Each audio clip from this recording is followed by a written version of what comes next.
Well, thank you so much, Susan, and welcome to all of you to the State Department for this important event. And particularly I'm honored to welcome members of Congress, and in particular I want to highlight the leadership of Chairman Corker, who's with us from the Senate Foreign Relations Committee this morning. Thank you.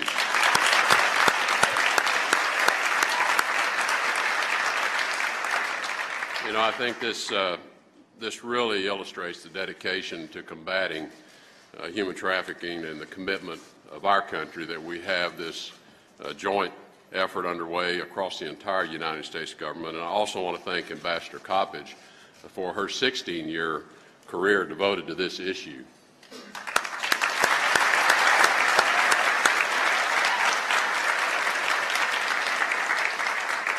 I also know she doesn't do this alone, and we're grateful to her staff and also the many, many State Department colleagues at our embassies and our consulate offices who both help with the preparation of this report, but I think more importantly, they encourage governments to progress their efforts to combat human trafficking every day in our engagement with them. I also want to welcome ambassadors and representatives from the Foreign Diplomatic Corps. Our partnership with you obviously is essential to combating human trafficking as well. And finally, I want to recognize the survivors of human trafficking as well as representatives of the many NGOs and international organizations who are with us today. And thank you for being here for this rollout of this report. I think before I get some of my prepared remarks, since this was my first one of these to review and sign off on and make the report, I thought it useful to go back and read the original reason why we do this. This is the Victims of Trafficking and Violence Protection Act of 2000, and that's really where this all began. And I think it is useful to remind us why we're here this morning, why we're gathered in this room, and what the United States government and the people of the United States are really trying to express in this area.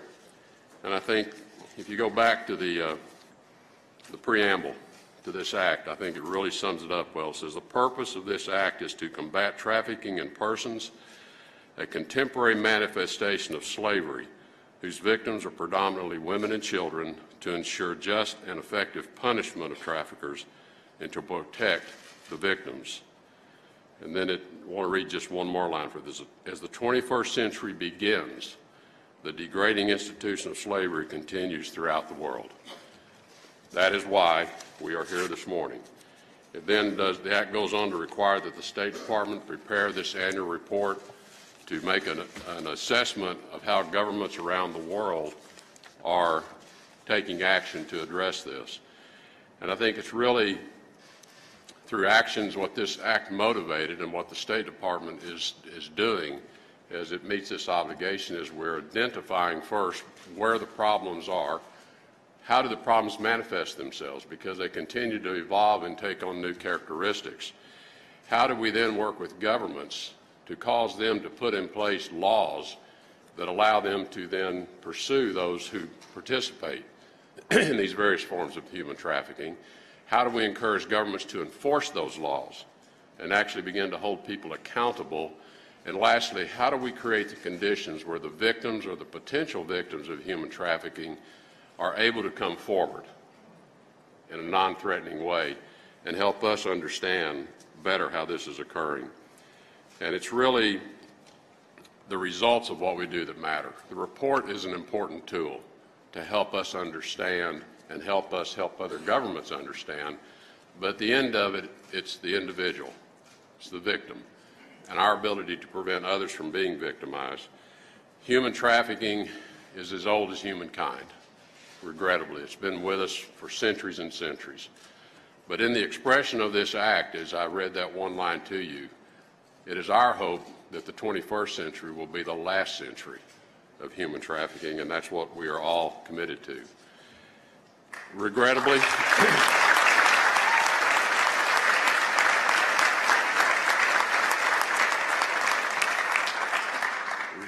our challenge is enormous. Today, globally, it's estimated that there are 20 million victims of human trafficking.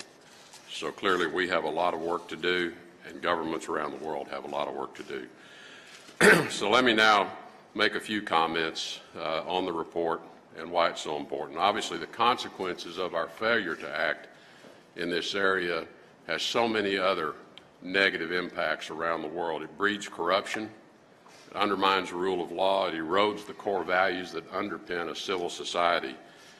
Transnational criminal networks also, whether they be drug dealers, money launderers, or document forgers, are partly enabled by participating in human trafficking activities as well. When state actors or non-state actors use human trafficking, it can become a threat to our national security. North Korea, for instance, depends on forced labor to generate illicit sources of revenue in industries including construction, mining, and food processing. An estimated 50,000 to 80,000 North Korean citizens are working overseas as forced laborers, primarily in Russia and China, many of them working 20 hours a day. Their pay does not come to them directly, it goes to the government of Korea, which confiscates most of that, obviously. The North Korean regime receives hundreds of millions of dollars per year from the fruits of forced labor. Responsible nations simply cannot allow this to go on, and we continue to call on any nation that is hosting workers from North Korea in a forced labor arrangement to send those people home. Responsible nations also must take further action. China was downgraded to Tier 3 status in this year's report, in part because it has not taken serious steps to end its own complicity in trafficking, including forced laborers from North Korea that are located in China. American consumers and businesses must also recognize they may have an unwitting connection to human trafficking. Supply chains creating many products that Americans enjoy may be utilizing forced labor. The State Department does engage with businesses to alert them to these situations so that they can take actions on their own to ensure that they are not in any way complicit. Most tragically, human trafficking preys on the most vulnerable, young children, boys and girls, separating them from their families, often to be exploited, forced into prostitution or sex slavery. The State Department's 2017 Trafficking in Persons report exposes human trafficking networks, and it holds their operators and their accomplices accountable. The focus of this year's report is government's responsibilities under the Palermo Protocol to criminalize human trafficking in all its forms and to prosecute offenders. We urge the 17 countries that are not a party to the International Protocol to prevent, suppress, and punish trafficking in persons to reconsider their position and to join the other countries who have made that commitment. The 2017 TIP report also emphasizes governments must put forward tougher anti-corruption laws and enforce them so that traffickers do not get a free pass for those who choose to turn a blind eye. Importantly, nations must educate law enforcement partners on how to identify and respond to those who dishonorably wear the law enforcement uniform or the military uniform by allowing trafficking to flourish. The most devastating examples are police officers and those who we rely upon to protect us, that they become complicit through bribery, by actually working in brothels themselves, or obstructing investigations for their own profit. Complicity and corruption that allows human trafficking from law enforcement officials must end. We know shutting down these networks is challenging, but these challenges cannot serve as an excuse for inaction. The 2017 TIP report also recognizes those governments making progress. We want to give them credit for what they are doing. Last year, governments reported more than 9,000 convictions of human trafficking crimes worldwide, up from past years. Just to mention a few highlights. Last July, the President of Afghanistan ordered an investigation into institutionalized sexual abuse of children by police officers, including punishment for perpetrators. In January, a new law was enacted criminalizing bakabazi, a practice that exploits boys for social and sexual entertainment. The government continues to investigate, prosecute, and convict traffickers, including complicit government officials. In the Ukraine, a country that has been on the watch list for years, the Office of the Prosecutor General issued directives to improve investigations of trafficking and increased efforts to root out complicity, including convictions of police officers. A teacher at a government-run school government-run boarding school for orphans has been arrested for trying to sell a child. And officials are now on notice that complicity in trafficking will be met with strict punishment. In the Philippines, increased efforts to combat trafficking had led to the investigation of more than 500 trafficking cases and the arrest of 272 suspects, an 80% increase from 2015. Given the scale of the problem, though, all of these countries and many more have much to do. But it is important to note their progress and encourage their continued commitment. As with other forms of illicit crime, human trafficking is becoming more nuanced and more difficult to identify. Much of these activities are going underground and they're going online. The State Department is committed to continuing to develop with other U.S. agencies as well as our partners abroad new approaches to follow these activities wherever they go and to train law enforcement to help them improve their technologies to investigate and prosecute these crimes. To that end, I am pleased to highlight a State Department initiative announced earlier this year. The Program to End Modern Slavery will increase funding for prosecution, protection, and prevention efforts to reduce the occurrence of modern slavery wherever it is most prevalent. The program is the result of the important support of Congress, especially from Chairman Corker and other leaders committed to bringing more people out from under what is a crime against basic human rights. The Program to End Modern Slavery will fund transformational programs, but also set about to raise commitments of $1.5 billion in support from other governments and private donors, while developing the capacity of foreign governments and civil society to work to end modern slavery in their own countries.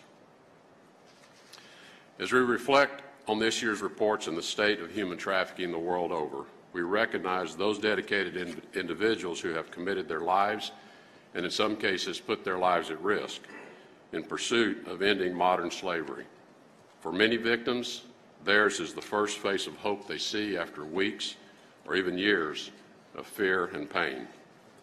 The 2017 TIP Report heroes will be recognized formally in just a few minutes, but I want to thank them and express my own admiration for their courage, leadership, sacrifice, and devotion to ending human trafficking.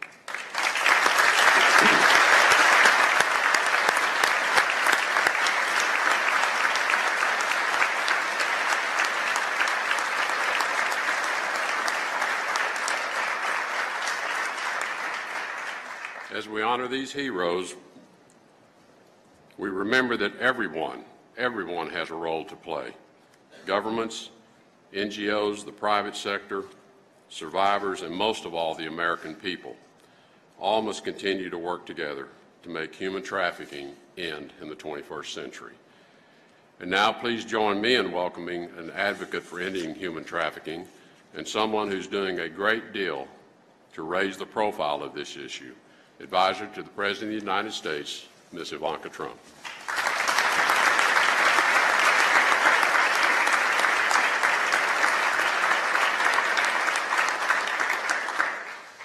Thank you, Secretary Tillerson, for the warm welcome and for representing the United States with such incredible distinction. It is an honor to join you, Ambassador Coplage, and the entire State Department team here today who works tirelessly to remove the ugly stain on civilization that is human trafficking. We are grateful for your continued dedication. Also here with us is Senator Corker. Senator, I want to thank you for your unwavering commitment to this critical issue.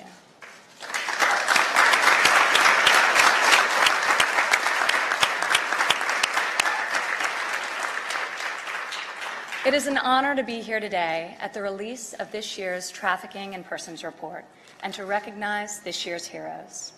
Their remarkable work inspires action.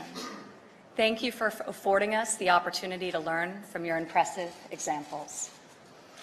Human trafficking is a pervasive human rights issue affecting millions, no matter their gender, age, or nationality.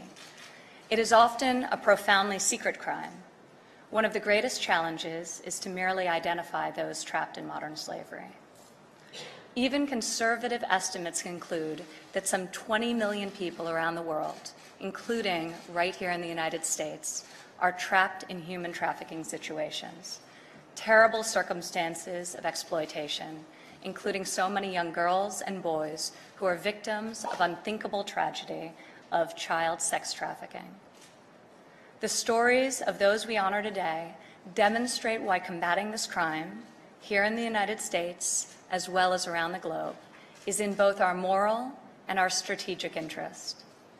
As Secretary Tillerson noted earlier, ending human trafficking is a major foreign policy priority for the Trump administration.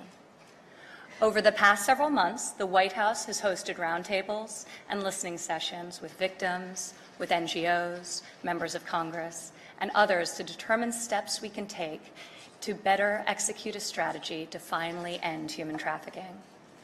The President signed an executive order designed to strengthen the enforcement of federal law with regards to transnational criminal organizations, including traffickers. Further, he has taken steps to ensure that the Department of Homeland Security personnel are properly trained to combat child trafficking at points of entry into the United States. This year's report emphasizes the responsibility all governments have to prosecute human traffickers.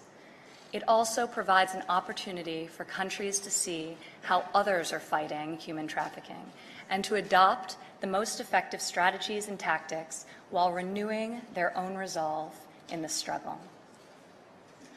On a personal level, as a mother, this is much more than a policy priority. It is a clarion call to action in defense of the vulnerable, the abused, and the exploited. Last month, while in Rome, I had an opportunity to talk firsthand with human trafficking survivors. They told me their harrowing stories, how they were trapped in this ugly dark web, how they survived, how they escaped, and how they are very slowly reconstructing their lives. Here in the United States, we have our own Advisory Council on Human Trafficking, comprised exclusively of survivors. We cannot meaningfully address this pervasive issue without the brave voice of survivors at the table. They can help us understand what they experienced, and they will play a leading role in solving this pressing crisis. These survivors are not only victims, they are heroes. So are the courageous crusaders who have committed themselves to fight human trafficking wherever it exists. As part of the 2017 TIP report, the State Department recognizes individuals who have been tireless in their efforts to combat human trafficking. Today we honor a police officer whose efforts led to the identification of 350 children forced into labor, a union leader who protects workers in the fishing industry, a judge who played a critical role in drafting her country's first anti-trafficking legislation, a journalist who shines a light on forced labor, a faith leader who works to protect vulnerable migrants, a sociologist whose groundbreaking research considers the structural challenges affecting vulnerable populations, an advocate who founded an NGO to care for child sex trafficking victims, and a survivor, the first in our country to win civil damages in a sex trafficking case. Each of these heroes is a source of inspiration. They all have different backgrounds, but are united in this shared cause. We celebrate and we stand with each of you.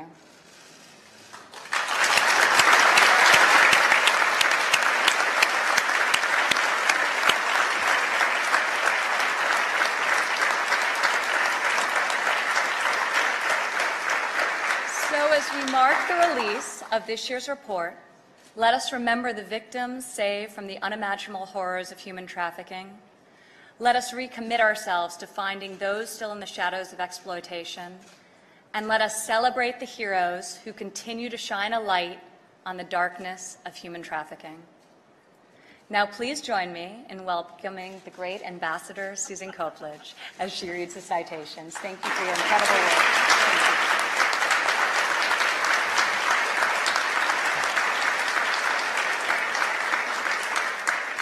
Thank you, Mrs. Trump, for those heartfelt words. We look forward to continuing our partnership with the White House. I would like to ask each TIP report hero to stand up when I call out his or her name and country and join us to receive their award. First, from Argentina, Alika Kinan.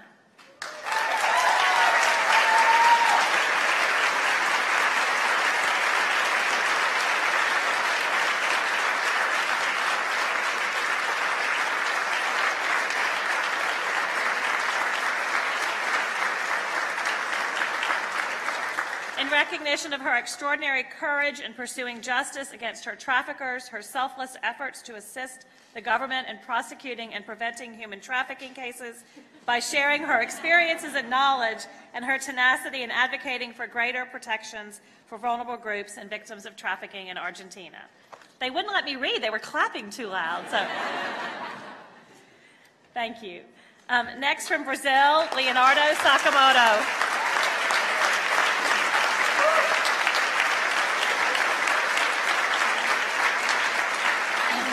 In recognition of his unwavering resolve to find and expose instances of forced labor, his commitment to raising awareness among vulnerable communities and within the private sector, and his vital role in ensuring progress in government efforts to prevent human trafficking in Brazil.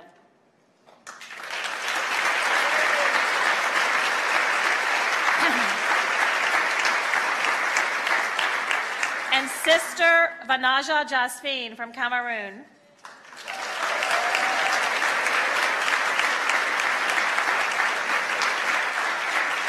In recognition of her unrelenting efforts to combat modern slavery, her groundbreaking work in identifying a key migration trend to prevent trafficking of Cameroonians in the Middle East, and her dedication to ensuring survivors have legal support and access to comprehensive reintegration assistance.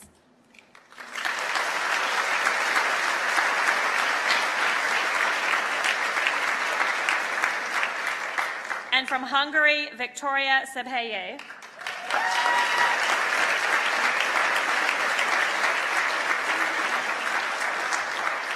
In recognition of her groundbreaking academic contributions to reveal the prevalence of child sex trafficking in Hungary, her ability to bring together government and civil society organizations to improve victim identification and services, and her dedication to increasing awareness and understanding of human trafficking.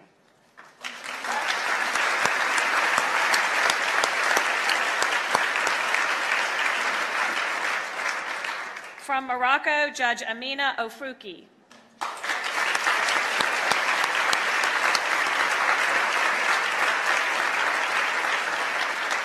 In recognition of her leadership as a driving force behind Morocco's comprehensive new anti-trafficking law, her perseverance in developing a victim-centered implementation plan, and her steadfast commitment to training judicial and law enforcement officials likely to come into contact with victims of human trafficking.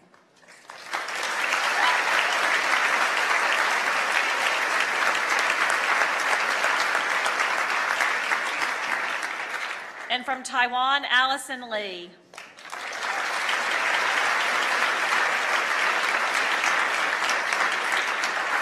In recognition of her unwavering advocacy on behalf of foreign fishermen on Taiwan-flagged vessels, her central role in forming the first labor union composed of and led by foreign workers, and her courage in demanding stronger protections for vulnerable workers through sustained engagement with authorities and the public.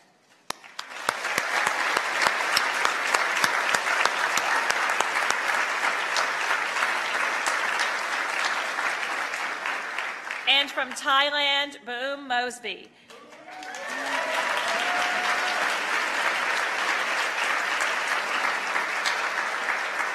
In recognition of her steadfast commitment to combat child sex trafficking in Thailand, her dedication to enhancing comprehensive care for victims, and her persistent engagement with government officials, social workers, and service providers to further protect and reintegrate survivors of human trafficking back into their communities.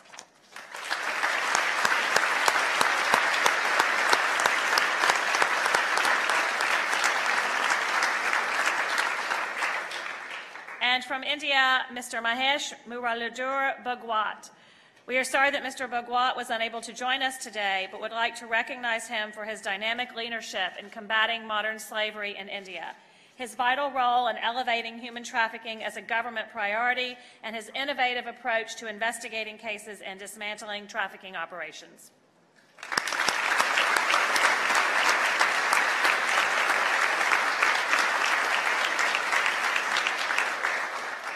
pleased to introduce Tip Report hero Boom Mosby, the founder and director of the Hug Project in Thailand. Ms. Mosby is a passionate advocate for child victims of sexual abuse in Thailand and has been instrumental in the advancement of a victim-centered approach in Thai anti-trafficking efforts.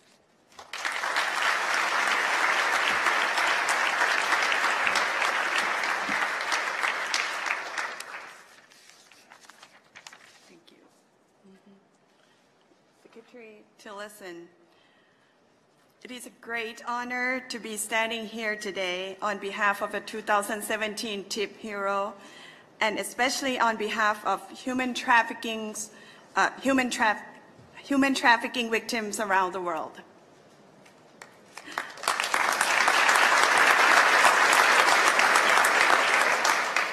I would like to tell you about one of those victims, a girl I will call Jane. She was the first trafficking victim I worked with. 6 years ago, Jane was exploited in sex trafficking when she was only 13 years old. Like millions of other men, women, and children around the world, she found herself trapped in the darkness of modern-day slavery through manipulation and false promises. Jane's traffickers used the seduction of money to lure her into their control. In hindsight, Jane would say that she took a wrong turn and made a mistake. But the truth is, she is a victim.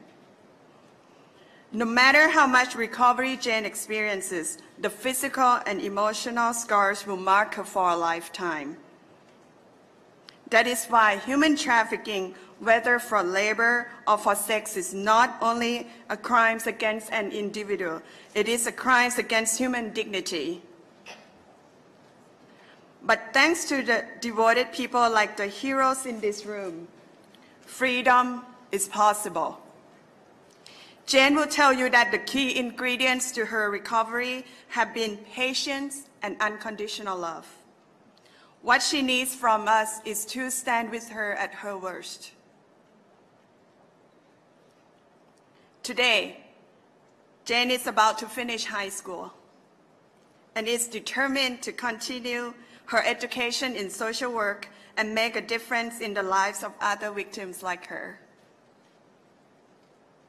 Success stories like Jane's could not happen without collaboration.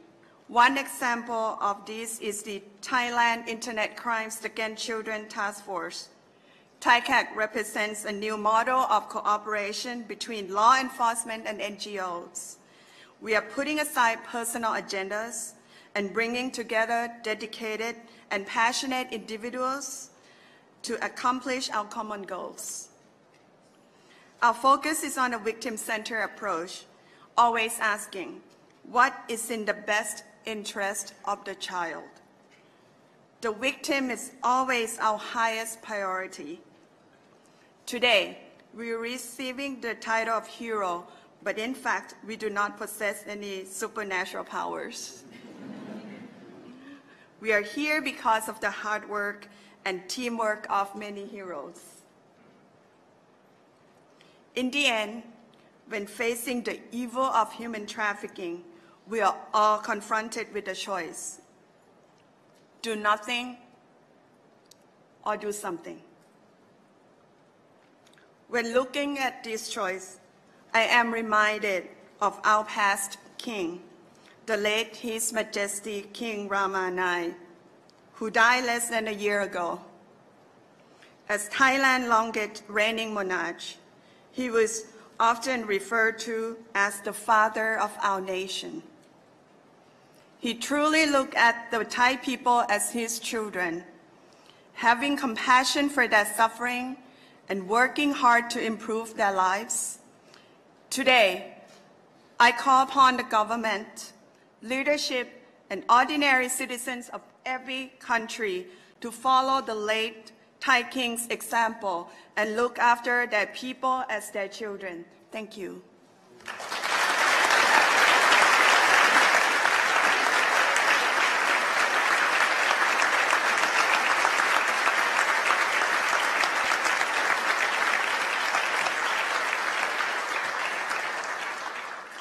Thank you, Ms. Mosby. We are so grateful for the work that you do, and we're truly inspired by all of our heroes here today. I also want to thank our colleagues in the Bureau of Education and Cultural Affairs for sponsoring the heroes' visit to the United States. After they leave here today, the heroes will be traveling to Boston and Miami to meet with anti-trafficking organizations, exchange ideas, and share promising practices. I have spent my career working on this issue, first as a federal prosecutor and now leading the TIP office in the Department of State. In both roles, I have witnessed the aftermath of human cruelty and greed, really at its very worst. Individuals, both children and adults, forced into unimaginable suffering. And yet, I always say, to work in this field, you have to have hope. And I have hope. Hope that is inspired by the incredible people I have met along the way. Survivors, NGO leaders, dedicated law enforcement and government officials. Experts and everyday community members who refuse to let this issue be ignored. The fight against human trafficking is a struggle that unites us all, and with determination, optimism, and collaboration, we can end modern slavery. In her remarks, Ms. Mosby noted that we are all confronted with a choice: do nothing or do something. Everyone in this room who is working in this arena and those around the world who are fighting trafficking are doing something. But to the rest of the world, I echo Ms. Mosby's call to action. When it comes to human trafficking, everyone has a role to play and an obligation to act. We must choose to do something to end modern slavery. Thank you all so much for coming today.